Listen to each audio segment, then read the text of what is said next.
where you want to be. You know it. You've known it for years. And you have a set of explanations, pretty good ones actually, for why you're not. The economy, your family, your background, the bad break, the boss who held you back, the relationship that took years from you, the circumstances that weren't fair. Every one of those explanations might be partially true. None of them is the real reason. The real reason is something else. And you've been protecting yourself from looking at it for so long that you've almost forgotten it's there. Here's the truth.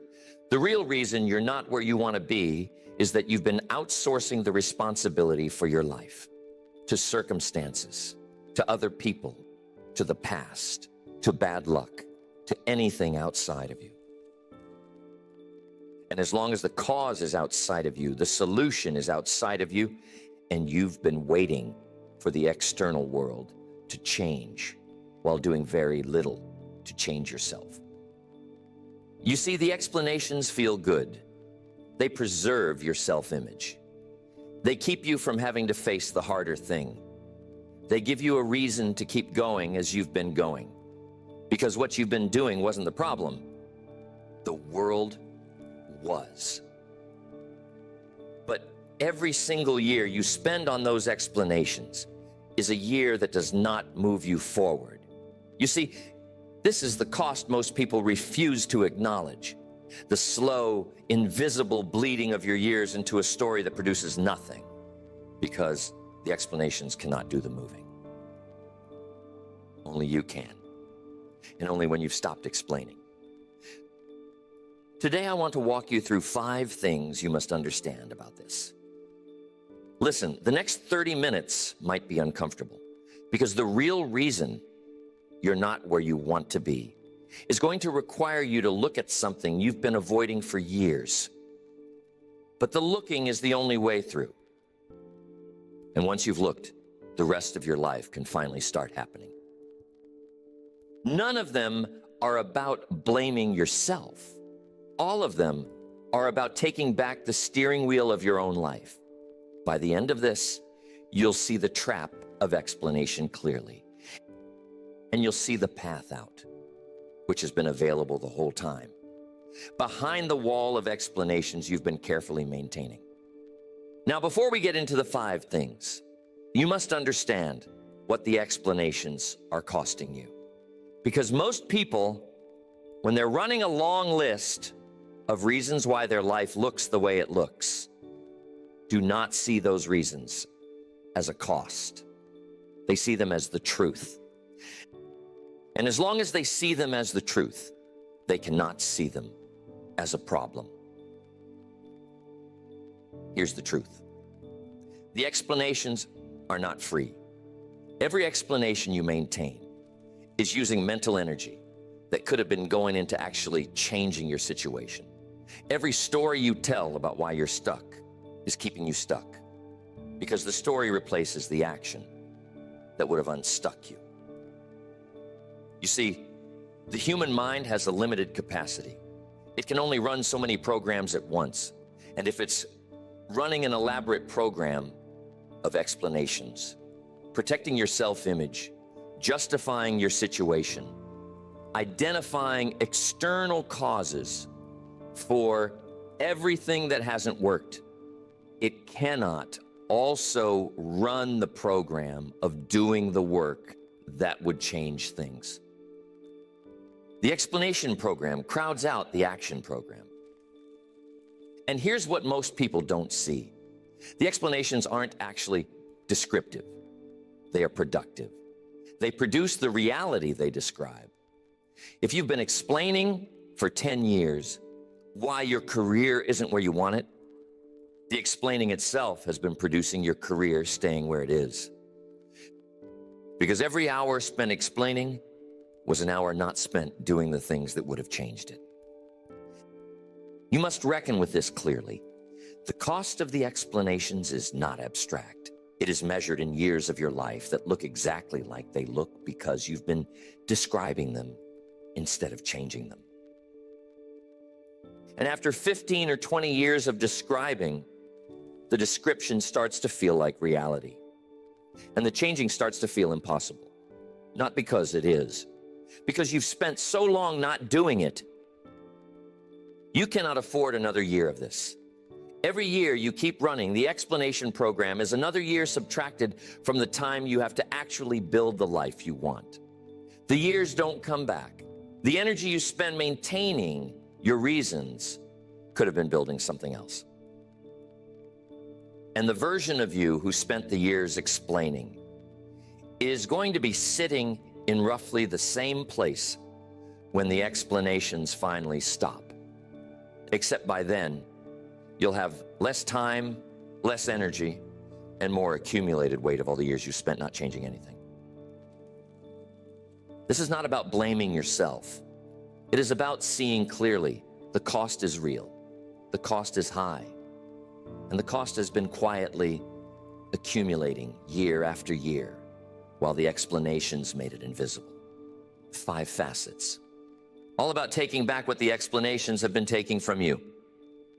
The first thing you must understand is that your external explanations might all be true and still not be useful. Truth and usefulness are 2 different things. And the trap most people fall into is using the truth of their explanations as a reason to keep running them, when the actual question is whether the explanations are helping them move forward. Yes, the economy was hard during certain years. Yes, your parents may not have prepared you well. Yes, your boss did hold you back. Yes, your ex did cost you years. Every one of those is potentially true. The question is, what do you do with the truth? Here's the truth. Most people use the truth of their explanations as a reason not to act. They identify a real external factor and then treat that factor as if it removes their agency. The economy was hard, so I couldn't get ahead. My parents didn't teach me, so I don't know how. My boss held me back, so I stayed where I was. Each statement true, each statement also functioning as a stopping point for action. You see, the real lever in your life is not what happened to you. It is what you do in response. The economy was hard, yes. Some people in that hard economy still move forward. They didn't do it by pretending the economy was different. They did it by responding to the actual economy with actions that worked in spite of it. The external factor was real for them too. They just didn't use it as a reason to stop. And the same is true of every other external factor. The bad parents, some children of bad parents still build good lives. The held back career, some held back people still find ways forward. The lost years, some people who lost years still produce remarkable lives afterward. In every case, the external factor was real. In every case, the person who got somewhere didn't use it as a reason to keep being stuck. You must look at your explanations honestly, not to deny them, not to pretend they aren't true, but to ask whether the truth of them is being used productively or used as cover. Most of the time, for most people, the truth is being used as cover. The real factors are being deployed not to navigate around, but to justify not navigating at all. The shift is to acknowledge the external factor and then ask the next question. Given that this is true, what is the move I'm going to make? Given that the economy is hard, what am I going to do this year about my income? Given that my background didn't prepare me, what am I going to learn this year that I should have been taught? The truth of the factor doesn't go away, but it stops being the end of the conversation. It becomes the start of a different conversation about action. The second thing you must understand is that as long as your explanations are placing the responsibility for your life on something outside of you, you cannot also be driving. Because you can't drive a car somebody else is steering. The steering wheel belongs to one person at a time. And if you've handed it to circumstances, to people, to the past, you don't have it anymore. You see, the blame game is more than an emotional habit. It is a structural choice about where authority over your life lives. Every time you locate the cause of your situation outside of yourself, you also locate the authority over your situation outside of yourself. The two come as a package. If the cause is the economy, the authority is the economy. If the cause is your past, the authority is your past. And you can only be a passenger in a car the cause is driving. And here's the truth. Passengers don't choose where the car goes. They get to complain about the route. They get to disapprove of the speed, but they don't get to change the destination. The driver does. You cannot get to a destination you didn't choose. And as long as you've handed driving to your explanations, the destination of your life is whatever the explanations are heading toward, which is usually whatever they've been heading toward for years. The way out is to take the wheel back. Not to deny that there are forces in your life you didn't create, but to insist on being the one making the decisions about what to do in the situation those forces created. The forces are the road. You are the driver. The road doesn't decide where you go. You decide by how you respond to the road. You got to accept the weight of that, because once you've taken the wheel back, you also have to accept that the destination is on you. You can no longer blame the road for where you ended up. You drove there. The road was the road, and you made the choices about how to drive on it. The freedom of the wheel comes with the weight of the responsibility. Most people, when they sense this weight, hand the wheel back to their explanations. The weight is uncomfortable. The blame game is easier. It always has been. It always will be. But the people who get where they want to go are the people who chose at some point to keep holding the wheel even when the weight was hard, because they understood there is no version of getting where you want to go without being the one driving. You must decide. Are you going to be the driver, or are you going to be a passenger in a car? Your explanations are steering. You can only be one. The middle doesn't exist. And every day you spend in the passenger seat is a day the explanations drive your life further in a direction you would not have chosen if you had been driving. The third thing, and this is where most people get tripped up, is understanding the difference between responsibility and self-blame, because they sound similar, they feel similar, and the conflation of the two is what keeps most people from taking responsibility. Nobody wants to blame themselves. So they hear take responsibility as blame yourself, and they refuse, and they keep the explanations running. But responsibility and self-blame are not the same thing. They are different operations. Self-blame is backward-looking. It says, I caused this. I am bad for having caused this. I deserve to feel bad about it. Responsibility is forward-looking. It says, I have the capacity to do something about this from here. I am the one who has to act. The fact that I'm in this situation doesn't matter as much as what I do next. Here's the truth. You can take responsibility for your situation without blaming yourself for it. The taking responsibility doesn't require any judgment about whether your situation is your fault. It only requires the acknowledgement that from this moment forward, you are the one with the capacity to act. The past is what produced where you are. The future is going to be produced by what you do now, and you are the one who is going to do it. This shift from self-blame to agency is the entire move. And once you make it, the resistance to taking responsibility drops away, because you're not signing up to feel bad about yourself. You're signing up to take the wheel. You see, the taking of the wheel is liberating. The feeling bad part was never required. It was just attached to the idea of responsibility because most people grew up confused about the difference. you must separate them clearly. Responsibility, properly understood, has nothing to do with self-criticism. It has to do with the recognition that you have power, the power to act, the power to choose, the power to respond. None of those powers require you to feel bad about yourself. They just require you to use them. The people you most respect, the ones who have built admirable lives, are not the ones who blame themselves for everything. They are the ones who take responsibility for what's next, without spending much energy on whether they were at fault for what came before. They keep moving. They keep choosing. They keep responding to whatever shows up. And the responsibility, run that way, becomes the most empowering thing in their life, not the most punishing. You got to make this shift in yourself. The next time you notice yourself running the explanations, pause.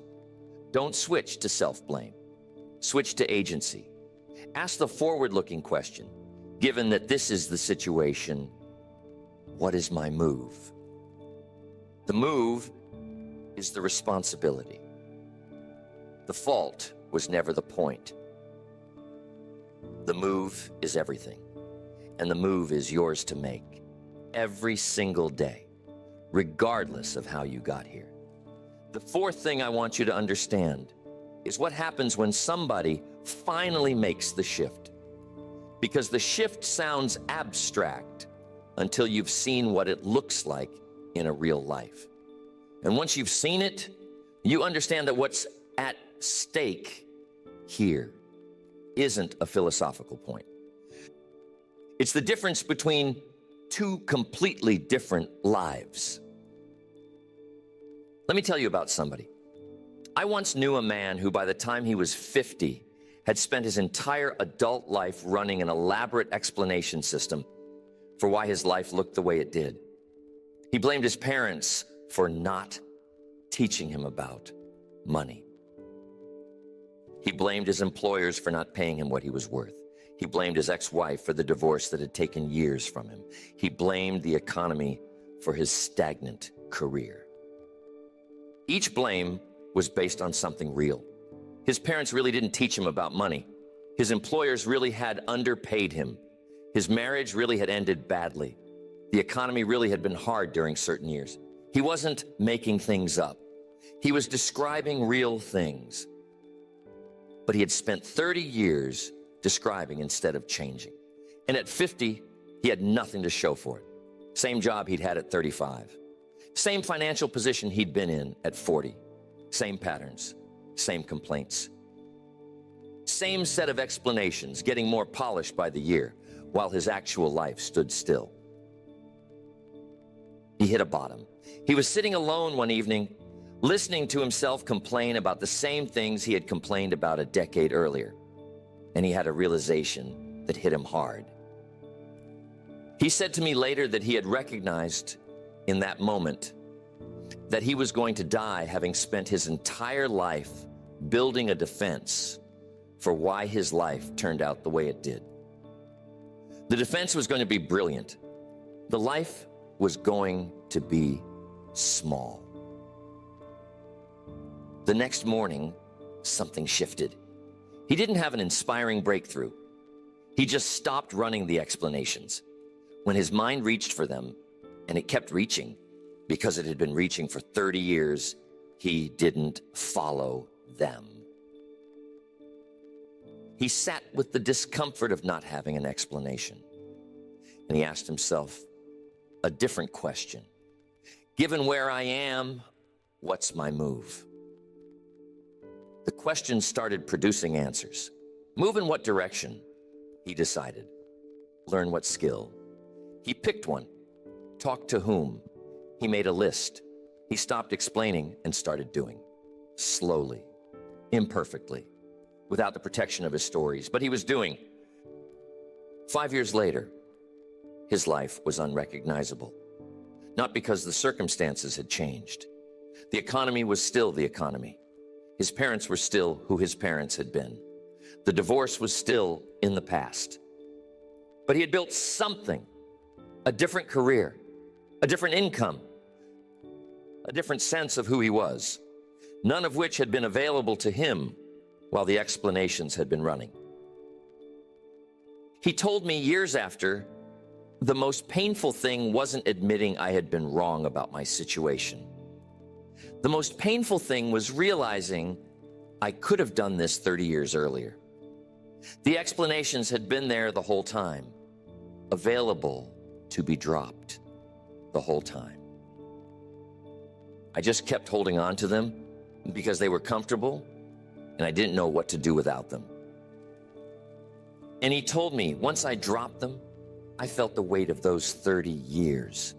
The 30 years I spent being someone who explained. The life that was waiting on the other side had been waiting that whole time. I just had to put down what I'd been carrying. That is the shift, and it is available to you today in your actual life. Not by changing your circumstances, by changing what you do with your circumstances, by stopping the explanations and starting the move. The fifth thing you must see clearly is what life starts to look like once the shift has been made. Because you have to know what's on the other side before you'll be willing to walk through the door. And what's on the other side is something most people have never experienced because they've never put down the explanations long enough to see it. You see, the version of you that has fully taken responsibility for your life lives in a fundamentally different relationship with the world. The world is no longer a force that's been done to you. It's a context you're operating in. You stop reacting to circumstances and start working with them. You stop being a victim of what happened and start being an author of what's happening next. And here's the truth. That shift produces an enormous amount of energy. The energy that used to go into maintaining the explanations is freed up. The energy that used to go into resenting your situation is redirected. The energy that used to go into proving the world had treated you unfairly is now available for the building you actually want to do. This energy is what most people who have made the shift describe as the biggest gain. They didn't realize how much of their daily energy was being drained by the explanations. They didn't see how much of their bandwidth was tied up in maintaining their case. Once the case was dropped, they had bandwidth they didn't know existed. And the bandwidth went into things that actually moved them forward. Your relationships change too, because the people in your life have been hearing the explanations for years.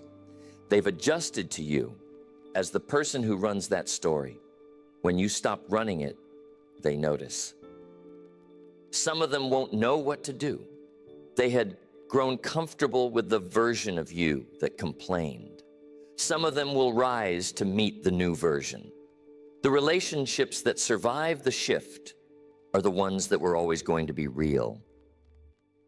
But here's what changes most of all: the relationship you have with yourself. Because the version of you that ran the explanations was, at some level, the version that didn't believe you could do anything different. The act of taking responsibility is the act of declaring, I can. The declaration, repeated through action, becomes belief. The belief, over time, becomes identity. You become the person who acts, not who explains, not who blames, not who waits, who acts.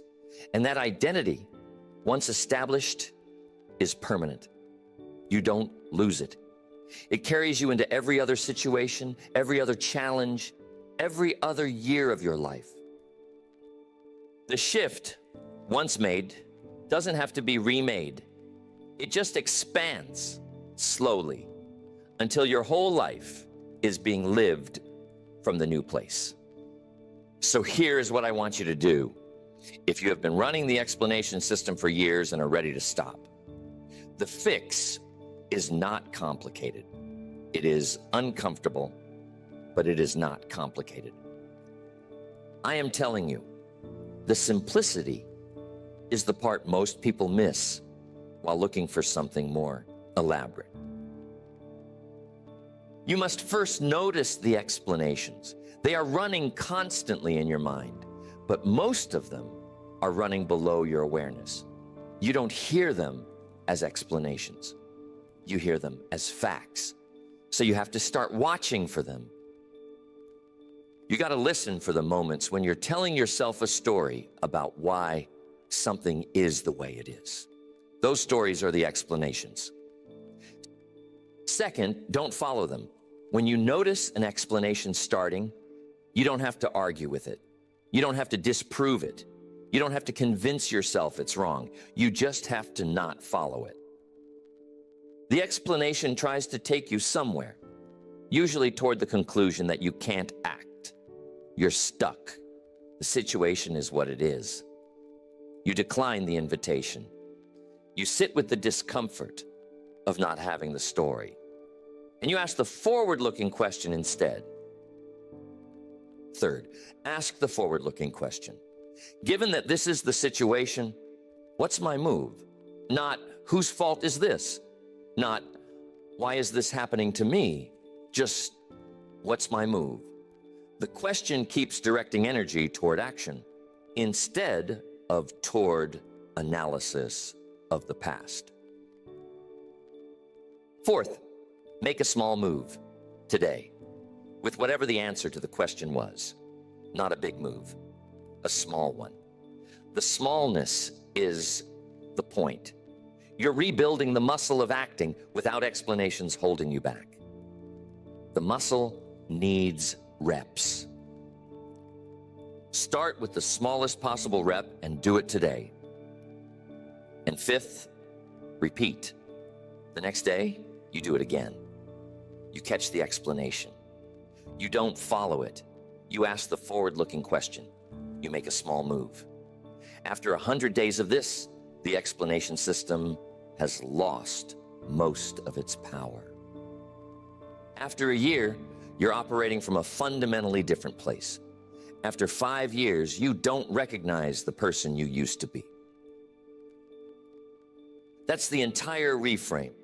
5 steps, repeated daily for years. The simplicity is what makes most people refuse to do it. They want something more impressive, something more clearly heroic.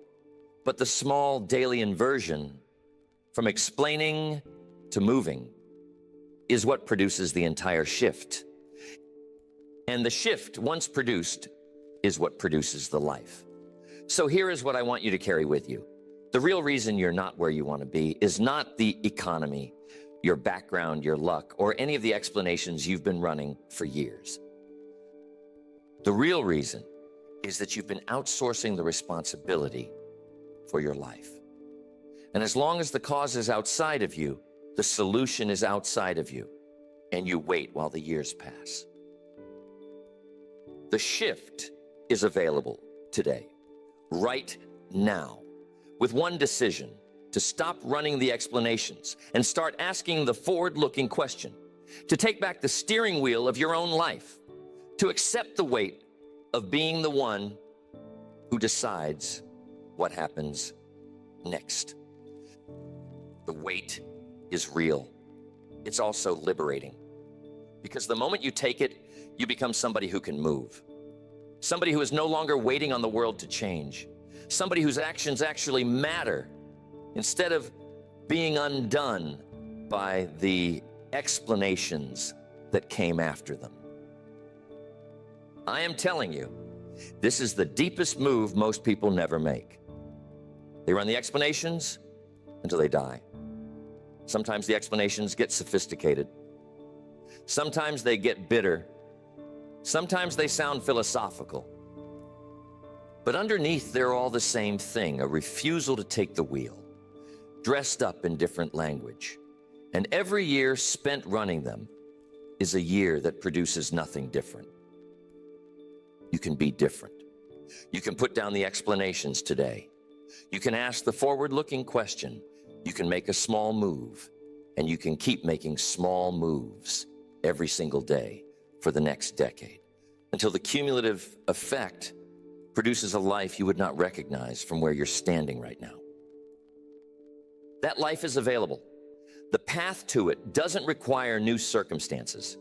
It requires you to stop using the current circumstances as the explanation for why you can't move. The current circumstances are the road. You are the driver. Today is a good day to start driving. Every single day after this is another good day until the day you stop choosing to drive, which has to be never. So is tomorrow. The only bad day is the one where you let another year of explanations push the driving further out into a future that doesn't ever quite arrive. You must take the wheel today with whatever current circumstances you have without waiting for anything external to change. The change you've been waiting for was always going to come from you. You can give it to yourself. Starting now, every single day from now on, you drive. The car was always yours. The wheel was always within reach. Take it. Go where you actually want to go. The road has been waiting. It has been waiting for years, for decades, for some of you. The waiting ends when you decide it does. Decide today. Take the wheel. Drive. The rest of your life is on the other side of that one decision made every single day for as long as it takes. The longer version of you cannot stay stuck once you've decided to drive. The driving itself is what produces the becoming. And the becoming is what produces the life. The life that's been waiting on the other side of the explanations. The life that's still available today. The moment you decide to stop describing and start driving.